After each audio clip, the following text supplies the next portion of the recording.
Tira primeiro a trave do teu olho e então poderás enxergar bem para tirar o cisco do olho do teu irmão. Meus queridos amigos e minhas queridas amigas, neste domingo, o Evangelho de Lucas nos apresenta a continuação do Sermão da Planície, em que Jesus reúne diversos ensinamentos proferidos em vários momentos, advertindo os seus discípulos contra os falsos mestres. Escrito na década de 80, o Evangelho reflete a preocupação da comunidade cristã primitiva quanto ao risco de desvio da essência do ensinamento de Jesus. Para ilustrar sua mensagem, o evangelista faz 3 comparações, enfatizando a responsabilidade em seguir fielmente o verdadeiro mestre. A impossibilidade de um cego guiar outro cego, a necessidade de remover a própria trave para assim poder retirar o cisco do olho do irmão e o reconhecimento de uma árvore pelos seus frutos. Nas 2 primeiras comparações, Jesus adverte contra a hipocrisia daqueles que se mostram intolerantes com os erros dos irmãos, mas não reconhecem suas próprias falhas. A hipocrisia indica a dissimulação voluntária e mostra a contradição entre o que se pensa e o que se faz, seja de modo consciente ou não. A crítica de Lucas dirige-se especialmente aos membros da comunidade que se julgam superiores aos outros, mais virtuosos ou mais conhecedores da verdade e emitem juízos temerários em relação aos demais. Pessoas que veem a religião como algo a ser dito e ensinado para os outros, mas que não fala para si.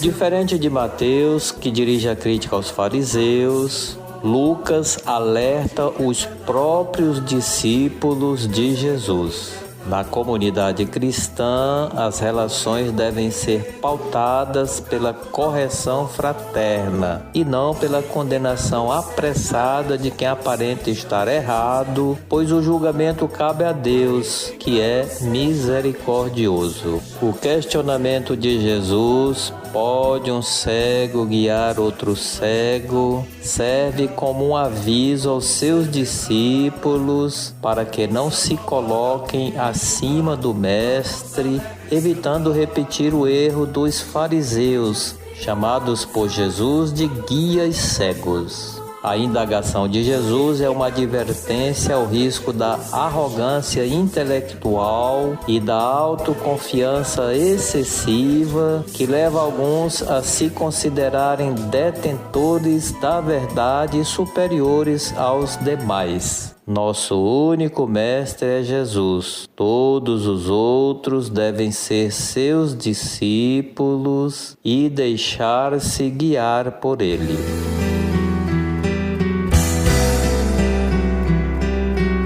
Na exortação apostólica sobre o chamado à santidade, o Papa Francisco identifica as pessoas que se consideram mais conhecedoras de Deus que os outros como inimigas da santidade.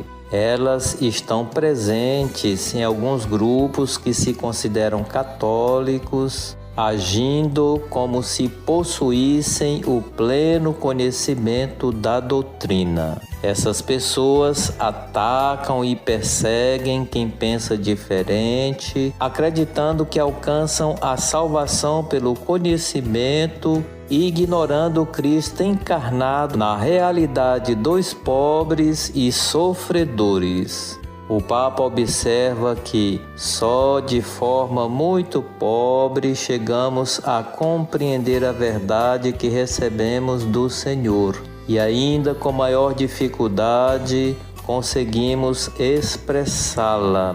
Por isso, não podemos pretender que o nosso modo de entendê-la nos autorize a exercer controle rigoroso sobre a vida dos outros. Lembra ainda que a santidade não é fruto do conhecimento teórico da doutrina, mas de uma vida comprometida com os valores do Reino de Deus, anunciados e vividos por Jesus.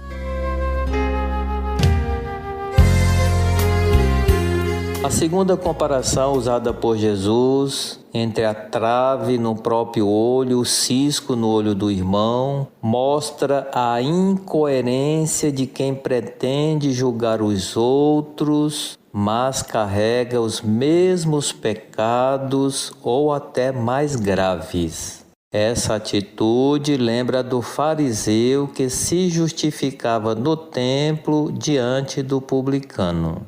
Antes de corrigir o irmão, é necessário fazer uma autocrítica lúcida para agir com misericórdia e ajudar na correção fraterna do irmão que errou.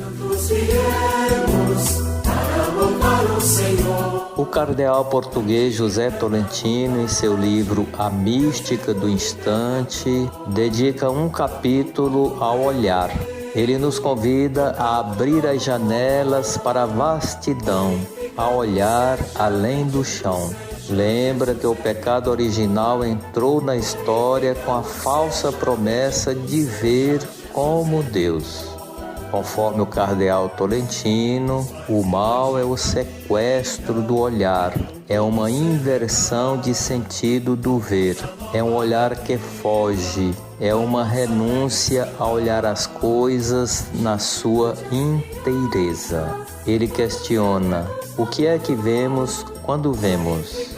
Para ele, o que nos converte verdadeiramente é aceitar a trave, a imperfeição que nos condiciona. O que poderá nos mudar é a aceitação de que o problema pode ser nosso e não do outro.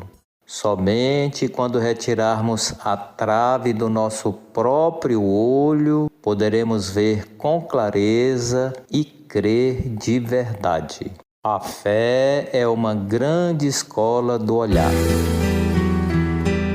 A terceira comparação usada por Jesus entre a árvore e os seus frutos ensina que o verdadeiro discípulo é reconhecido pelas obras que realiza.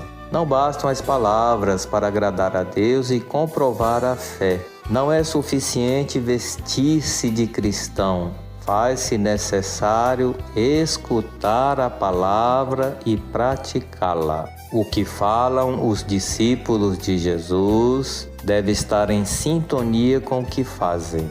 No coração deles devem habitar valores, pois a boca fala do que o coração está cheio. Eles não devem ser dissimulados, falsos. Não é fácil viver os valores do reino. Testemunhar a fé que professamos exige a humildade para reconhecer os próprios erros e coragem para agir com integridade. O olhar limpo e verdadeiro pertence ao Mestre Jesus. Ele ensina o que vive. A palavra que sai da sua boca brota do seu coração amoroso, cheio de ternura e compaixão. É sempre uma palavra de vida. Ele é a própria palavra encarnada. Receba o meu abraço fraterno, com os votos de que Deus nos ajude a abrir os olhos para perceber nossos valores e limites para ter uma fé verdadeira. Desça sobre você e sua família a bênção de Deus misericordioso, Pai, Filho e Espírito Santo.